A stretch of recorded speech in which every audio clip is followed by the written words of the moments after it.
Cricket on loop. मैं हूँ रोहान अदीन और आज के एपिसोड में हम रिव्यू करेंगे पाकिस्तान और इंग्लैंड की जो टेस्ट सीरीज हुई है, a whitewash at home for Pakistan. So we will talk about how that series was played from Pakistan's point of view, क्या गलतियां हुई, क्या positives थे, और of course इंग्लैंड की performance के बारे में. So a review, we'll do a review of the test series, and then of course moving on to the next test series that is going to be played between Pakistan and New Zealand starting this week. दो test matches की series खेली जाएगी. So we will talk about the changes in the Pakistan squad and of course what to expect from the New Zealand squad. To talk about all this, I have with me Mazhar Arshad, as always. Hi Mazhar, thank you for joining us again on Cricket on Loop. Whitewash के बारे में पहले बात करते हैं. Not a lot to celebrate as Pakistan fans. हमने काफी discussions की leading up to the test series और काफी बातचीत हुई थी इंग्लैंड की जो बेसबॉल है उसके बारे में, the kind of cricket that they're playing now in the test format. पहले टेस्ट मैच के बाद आई थिंक हमें पिकअप कर लेना चाहिए था, but by the last test match still it seemed कि Pakistan were struggling to match up to the mindset and the overall strategy that England had applied, and of course उनकी individual performances भी. So where do you want to start this review from? देखिए, I think जो selection की अगर हम बात करें ना, तो उसमें कुछ पाकिस्तान से जो है वो काफ़ी गलतियां हुई और आई थिंक टैक्टिकली जो है, अगर हम रिसेंट पास्ट को देखें तो कई ऐसी चीज़ें हैं टैक्टिकली जो कि मार्जिनल कॉल्स होती हैं, जो कि पाकिस्तान उनको अपनी फेवर में नहीं लेकर आ रहा और उस तरह की मिस्टेक्स कर रहा है. Even in the world cup we saw that कि जो इंडिया वाला मैच था उसमें आपने एक फास्ट बॉलर नहीं खिलाया, फिर बैटिंग ऑर्डर का इशू इन T20 क्रिकेट, और फिर अब टेस्ट क्रिकेट में जब आपने एक हाइप क्रिएट की हुई थी अराउंड अब्रार अहमद के, वो मिस्ट्री स्पिनर हैं, उनकी 43 विकेट्स भी थी पहला सीजन में, तो उनका पहला मैच ना खेलना वो आई थिंक के काफी सरप्राइजिंग था. अगर वो मैच खेलते तो उस मैच का रिजल्ट डिफरेंट हो सकता था. फिर शायद इंग्लैंड इतना इजीली जो है वो एक दिन में 500 रन ना करता और मैच या जो सीरीज है वो ज्यादा कंपेटिटिव हो सकती थी. एक तो ये बहुत बड़ा फैक्टर था. फिर दूसरा आई थिंक कि पाकिस्तान की जो फास्ट बॉलर फोर्सेस की हम बात करते हैं, तो आपको टेस्ट क्रिकेट में रिलाई कर रहे हैं 2-3 फास्ट बॉलर्स के ऊपर. अगर वो इंजर्ड हो जाए तो आपके पास बैकअप नहीं है. तो ये आई थिंक कि दो पाकिस्तान के लिए मेजर इश्यूज थे, जिसकी वजह से पाकिस्तान अपनी हिस्ट्री में पहली बार जो है वो अपने होम ग्राउंड के ऊपर क्लीन स्वीप हुआ. बिल्कुल.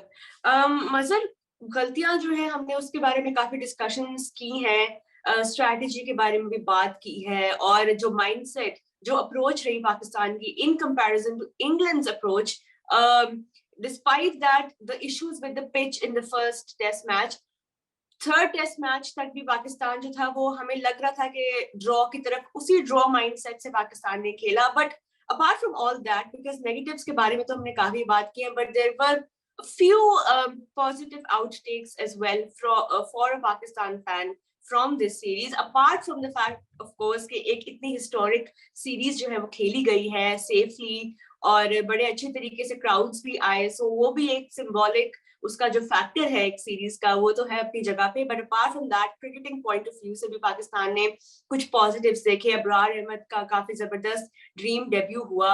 सो what do you think were some key positive takeaways that Pakistan can hopefully bank on in the upcoming test series? देखिए, सबसे बड़ा पॉजिटिव साउथ शकील की फॉर्म है. जिस तरीके से उन्होंने अपनी फर्स्ट क्लास परफॉर्मेंसेस को ट्रांसलेट किए इंटरनेशनल क्रिकेट में. उनकी पहली सीरीज थी, डेब्यू सीरीज थी, मुश्किल सिचुएशंस में आके जो है उन्होंने रन्स किए और बहुत देर से जो है वो पाकिस्तान की टीम का हिस्सा थे, लेकिन उनको मौका नहीं मिल रहा था. इस साल फर्स्ट क्लास सीजन में उनकी 4 सेंचुरीज भी थी और बड़ी इंप्रेसिव उनकी परफॉर्मेंस थी फर्स्ट क्लास क्रिकेट में, खासतौर पर फोर्थ इनिंग्स में. और वही चीज उन्होंने फिर टेस्ट क्रिकेट में भी दिखाई है. ठीक है, वो भी कोई लंबा स्कोर नहीं कर सके, बट एक यंगस्टर के लिए आई थिंक एक बहुत अच्छा स्टार्ट है. ऑलमोस्ट हर मैच में उन्होंने जो है वो, या ऑलमोस्ट हर इनिंग्स में जो है उन्होंने 50 रन जो है वो किए. तो आई थिंक के सबसे बड़ा जो पाकिस्तान के लिए पॉजिटिव है वो साउथ शकील है, और आई होप कि पाकिस्तान उनको एक लंबा रन देगा, उनको अवे परफॉर्मेंसेस के ऊपर जज नहीं करेगा. जो भी एक नया प्लेयर आता है, आपने उसको 15-20 टेस्ट मैचेस खिलाने हैं, उसको 1-2 साल अपने सेटअप का हिस्सा रखें और उसके बाद ही जो जज कर सकते हैं.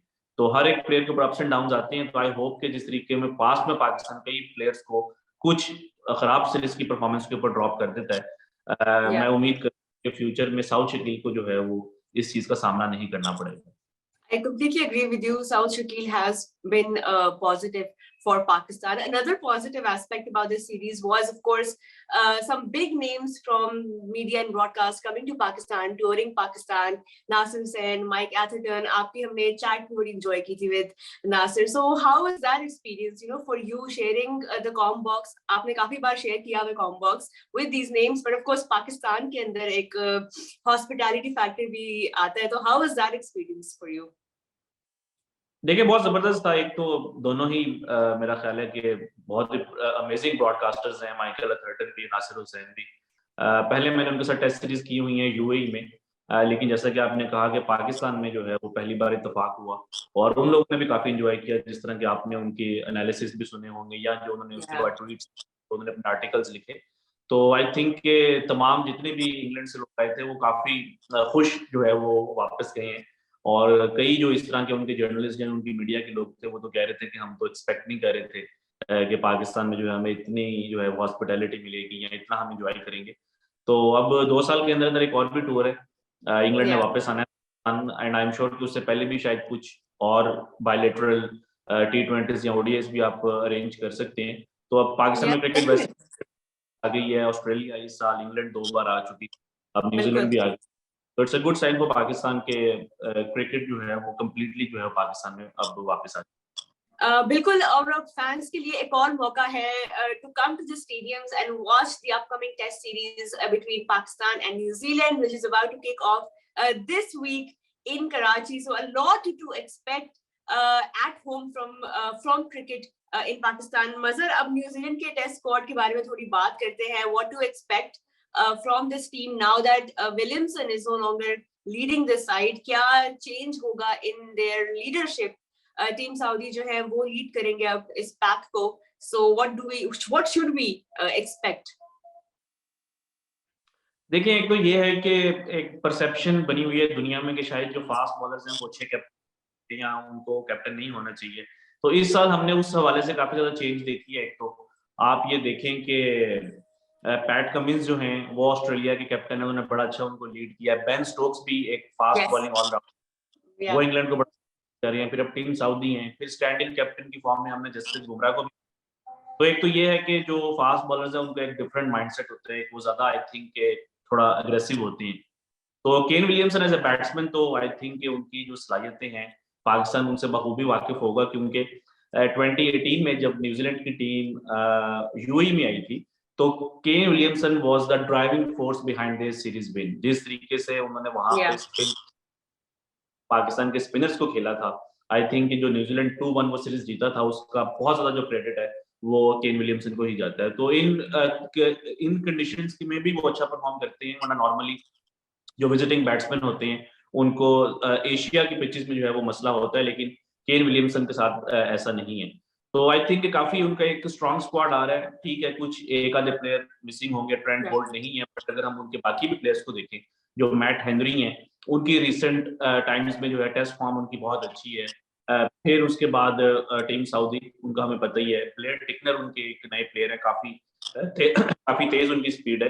तो आई थिंक एजाज पटेल, उन्होंने एक बार एक इनिंग्स आउट कर दिए थे बॉम्बे में, और 2018 में जब न्यूजीलैंड सीरीज जीता था उसमें भी एजाज पटेल का एक बड़ा इंपॉर्टेंट रोल था।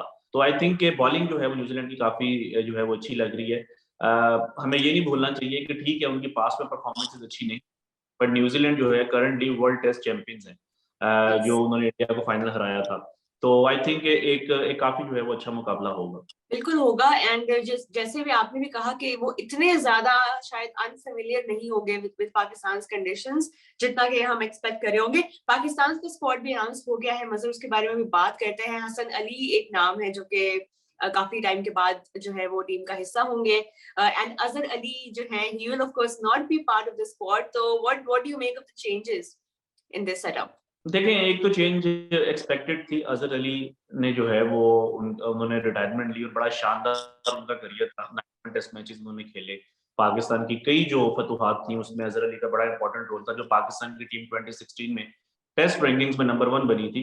उसमें अगर आप परफॉर्मेंसेस देखें उसके जो पिछले जो 3-4 साल थे उसमें अजहर अली, यूनुस खान, असद शफीक, मिसबाह-उल हक इनका बड़ा इंपॉर्टेंट रोल था। तो उनकी रिप्लेसमेंट जो है वो कामरान गुलाम है जो कि पिछले 2-3 सीजन से मुसलसल रन्स कर रहे हैं और पहले भी पाकिस्तान का हिस्सा रह चुके हैं लेकिन उनको कोई मौका नहीं मिला। तो वो स्क्वाड में आए हैं but I am not sure कि उनको नंबर 3 के ऊपर खिलाना चाहिए अजहर अली की जगह, क्योंकि कामरान गुलाम अपना जो फर्स्ट क्लास करियर है ज्यादा वो नंबर 4-5 के ऊपर ही खेले हैं। तो एक नए प्लेयर को नंबर 3 के ऊपर लेकर आना ये थोड़ा सा जो है वो अनफेयर भी होता है और नॉर्मली जो टीम्स हैं वो नहीं करती एक मिडिल ऑर्डर बैट्समैन को डायरेक्टली नंबर 3 के ऊपर नहीं लेकर आती, उसको नीचे से ऊपर लेकर आती हैं। तो मे बी ये भी पॉसिबल है कि वो स्क्वाड में तो आ गए लेकिन उनका शायद डेब्यू ना हो और पाकिस्तान इमामुल हक और अब्दुल्ला शफीक के साथ ही जो ओपन करे, नंबर 3 के ऊपर शान मसूद को खिला सकते हैं या अब्दुल्ला शफीक को अब नंबर 3 के ऊपर कर सकते हैं। मेरा पॉइंट ऑफ व्यू ये है कि इमाम और शान को ओपन करना चाहिए, अब्दुल्ला 3 के ऊपर आ जाए, फिर बाबर 4 के ऊपर, 5 पे साउथ शकील और 6 के ऊपर मोहम्मद रिजवान। ये आपका एक आइडियल कॉम्बिनेशन बनता है। Right. चले let's see. We are all keenly looking forward to seeing Kamran Ghulam because आपने जैसे कहा बड़ी देर से उनका नाम जो है वो सर्कुलेशन में है बट फाइनली उनको मौका मिला है। तो आई होप कि हमें नजर आए थोड़ी glimpse maybe in the second test but overall जो है एक बैलेंस्ड मजर स्क्वाड लग रहा है।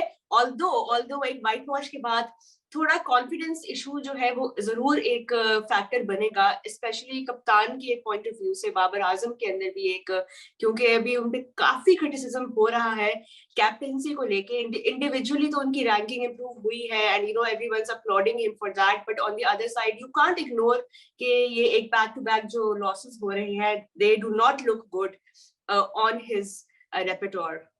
बिल्कुल ऐसे ही है, लेकिन आप ये देखें कि captain is as good as his team. तो अब आपके पास अगर बॉलिंग रिसोर्सेज ही नहीं है, आपके 2-3 बॉलर्स इंजर्ड हैं और आपकी जो क्रिकेट है उसमें सिर्फ 6 टीम्स हैं, जो बैकअप टैलेंट है वो नहीं आ रहा और जो आ भी रहा है फिर आप इस तरह की पिचेस जो है बना रहे हैं कि जिनके ऊपर जिस तरह मोहम्मद अली ने विकेट्स ली हुई थी पिछले 2 सीजन में, लेकिन वो डिफरेंट पिचेस थी। टेस्ट क्रिकेट में उनको डिफरेंट पिचेस मिली हैं। तो आई थिंक ज्यादा हम नहीं ब्लेम दे सकते बाबर आजम की कप्तानी को। और दूसरी बात ये कि लोग जज्बाती हो जाते हैं, फौरन कह देते हैं कि जी आप जो है उसको रिप्लेस कर दें, कैप्टन चेंज कर दें, लेकिन क्वेश्चन ये है कि आप चेंज करके किसको बनाएंगे कैप्टन? आपकी इस टीम बाबर आजम के अलावा कौन सा ऐसा प्लेयर है जिसको कि आप ये कह सकते हैं कि उसकी जो है 100% जो है वो टीम में जगह बनती है? और ये थोड़ा सा जो लीडरशिप का जो एक गैप है उसकी वजह पाकिस्तान की इनकंसिस्टेंट सिलेक्शंस भी हैं कि आप प्लेयर्स को डेवलप ही नहीं होने देते। किसी प्लेयर की एक आधी बुरी सीरीज जाती है तो आप उसके ऊपर एक तलवार लटका देते हैं कि आप इसको ड्रॉप करें। आई मीन इट्स शॉकिंग कि पाकिस्तान की इस टीम के अंदर एक भी अब ऐसा प्लेयर नहीं है जिसने 50 टेस्ट मैचेस भी खेले हों। कई प्लेयर्स में पोटेंशियल था कि वो अपने आप को एस्टेब्लिश कर सकते थे, जिस तरह शान मसूद है, I think he was wrongly dropped 2 years ago और आपने उनके 2 साल वेस्ट किए। अब उसी तरह आप कई प्लेयर्स के ऊपर मजीद आप बातें कर रहे हैं कि उनको ड्रॉप कर दें सिर्फ 1 या 2 सीरीज की बेस के ऊपर। तो ये पाकिस्तान जब तक अपनी सिलेक्शंस को कंसिस्टेंट नहीं करेगा, आप प्लेयर्स को प्रॉपर रन चाहिए, आप में बर्दाश्त होनी चाहिए कि आप किसी भी प्लेयर की 1-2 सीरीज या इवन 1 साल भी जो है उसका बुरा जा आप उसको बर्दाश्त करें। आप इंग्लैंड की टीम आपके सामने बेस्ट एग्जांपल है। अब दुनिया में कोई भी आप टीम उठा के देख लें, मैं आपको निकाल के दे दूंगा जिनकी 2-3 सीरीज पूरी जाती हैं लेकिन उनकी टीम्स उनको बैक करती हैं। पाकिस्तान में इतनी ज्यादा चेंजेस हो रही हैं तो ना तो आपकी कोई प्लेयर डेवलप हो रही है, ना आपका कोई फ्यूचर का कैप्टन डेवलप हो रहा है। तो फिर आई डोंट थिंक कि ये जो आर्गुमेंट है कि बाबर आजम को आप चेंज करते हैं, ये कैसे जो है वो एक वैलिड आर्गुमेंट है जब आपके पास कोई रिप्लेसमेंट ही नहीं है। मजहर बाबर के बारे में तो हमने बात की है, उनकी कैप्टेंसी की बिल्कुल आपने राइटली उसका जवाब दिया है कि उनके पास रिसोर्सेज जो है वो कम है। मोहम्मद रिजवान के ऊपर भी काफी तनकीद हो रही है कि उनकी परफॉर्मेंस भी थोड़ी सी जो है वो लैग बिहाइंड कर रही है despite you know his success in white ball. What do you think is the reason and what do you think ये एक फेयर क्रिटिसिज्म हो रहा है मोहम्मद रिजवान पे, उनकी रिप्लेसमेंट की जो बात हो रही है इस वक्त? आई थिंक बिल्कुल ही अनफेयर क्रिटिसिज्म हो रहा है। और अगर आप रिजवान की कीपिंग देखें, कहा यह जाता है कि जो विकेट कीपर है वो अगर उसकी कीपिंग नोटिस नहीं हो रही तो इसका मतलब यह है कि वो अच्छी जॉब कर रहा है, क्योंकि नॉर्मली विकेट कीपर के ऊपर आप तभी बात करते हैं जब उससे खराब कीपिंग हो रही हो। आप इस पूरी सीरीज में आपको नहीं याद पड़ता होगा या किसी को भी नहीं ये याद पड़ता होगा कि रिजवान ने कोई कैच ड्रॉप किया हो या उनसे कोई फंबल हुआ हो। जहां तक बात बैटिंग की देखें, टेस्ट क्रिकेट में आपकी प्राइमरी जो जॉब है वो विकेट कीपिंग है, और जो बैटिंग है वो एक एड ऑन होती है। व्हाइट बॉल क्रिकेट में थोड़ा डिफरेंट है। अगर आप रिजवान की परफॉर्मेंसेस भी देखें, ऑस्ट्रेलिया सीरीज में उनकी 45 प्लस एवरेज थी, श्रीलंका सीरीज में उनकी 30 की एवरेज थी। अब मुझे बताएंगे, एक विकेट कीपर अगर अच्छी कीपिंग कर रहा है तो कीपर बैट्समैन के लिए 30 की जो एवरेज है वो एक मतलब कि एक्सेप्टेबल है। मैं ये नहीं कह रहा हूँ कि बहुत आइडियल है, लेकिन आप उसके ऊपर क्रिटिसिज्म नहीं कर सकते। सिर्फ ये उनकी पहली सीरीज है, ये इंग्लैंड वाली सीरीज, जिसमें हम ये कह सकते हैं कि एज ए बैट्समैन जो है उन्होंने ज्यादा कंट्रीब्यूट नहीं किया।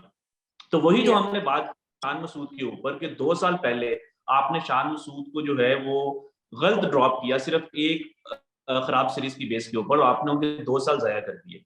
और हम प्लेयर्स को जो है वो डेवलप नहीं होने दे रहे। अब रिजवान की अगर एक सीरीज बुरी गई है सिर्फ as a batsman, as a keeper तो उनकी वो वाली सीरीज भी बुरी नहीं गई, तो आप कैसे कह सकते हैं कि जो है फिर आप ड्रॉप कर दें? अगर आपने उनको रेस्ट करवाना है तो आप उनको व्हाइट बॉल से रेस्ट करवाएं, जो आगे ओडीआई सीरीज हो रही है आप उसको उसमें रेस्ट करवाएं। मैं आपसे एक दो स्टैट्स शेयर करता हूं जो कि पाकिस्तान की सिलेक्शन को डिफाइन करते हैं। अगर आप पिछले 2 साल देखें, since the start of 2021, Pakistan ने 17 टेस्ट मैचेस खेले हैं और इन मैचेस में पाकिस्तान ने 13 डेब्यूज दिए हैं, जो कि हाईएस्ट रेशो बनती है दुनिया में किसी भी टीम की। इसी तरह पाकिस्तान ने इन 2 सालों में 17 टेस्ट मैचेस में 29 डिफरेंट प्लेयर्स को ट्राई किया है, जिससे ये साबित होता है कि पाकिस्तान प्लेयर्स को लंबा रन नहीं देता। जब भी किसी प्लेयर की एक आधी बुरी सीरीज जाती है आप उसको ड्रॉप कर देते हैं। हसन अली उसकी बेस्ट एग्जांपल है, शान मसूद उसकी बेस्ट एग्जांपल है। तो आई थिंक कि अगर एक आपका प्लेयर 2 साल से आपकी टीम का हिस्सा है, वो आपको मैचेस जितवा रहा है, आपका परमानेंट एक टीम का मेंबर है, अगर उसकी एक आधी सीरीज बुरी गई आप उसको बैक करें, बजाय इसके कि आप उसको ड्रॉप करके बिल्कुल ही जो है वो एक इनकंसिस्टेंट जो है वो सिलेक्शन जो है वो इस तरह का माहौल बना देंगे भी जो प्लेयर्स हैं वो डेवलप या एस्टैब्लिश नहीं हो पा रहे। बिल्कुल बिल्कुल मजहर, आपने बिल्कुल ठीक बात की है। और आई थिंक अब ये जो 3-0 व्हाइट वॉश हुआ था, बिल्कुल उससे कॉन्फिडेंस इश्यूज आया होगा काफी प्लेयर्स में भी और कैप्टन में भी। बट आई थिंक ये जो अब अगली सीरीज शुरू होने वाली है, एक बहुत आइडियल मौका है for the test side to redeem themselves and bounce back, learn from the mistakes. Thank you so much, Mazhar, for joining us for Cricket on Loop, and thank you all for watching. We will see you next time.